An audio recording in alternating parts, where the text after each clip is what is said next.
দীর্ঘ 17 বছর পরে দেশে ফিরতেছেন বিএনপির নেক্সট চেয়ারম্যান জনাব তারেক রহমান।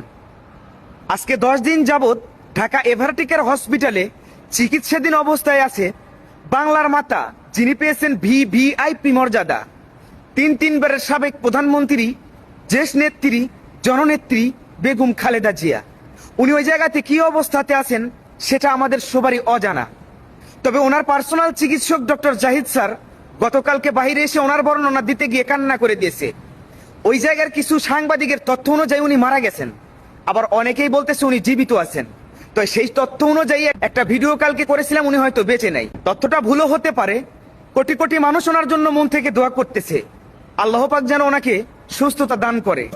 ভাই আমাদের সবার কাছে অজানা, কিন্তু আপনার কাছে তো জানা। আপনি নিজেই তো বলছেন আপনার অনেক কাছের মানুষ থেকে আপনি জানতে পারছেন বেগম খালেদা জিয়া মারা গেছে। এখন আবার বলতেছেন আপনার কাছে অজানা। ভাই এক মুখে কয় কথা বলেন? একটা দেশের প্রধানমন্ত্রী কিনা কথা বলা আগে তো 10 বার ভাবা উচিত, তাই না? মানে ভাই ব্রাদার দেখে ভাই কিছু বলতে পারি না। আপনার ভিডিও দেখে ভাই হাসি পায়।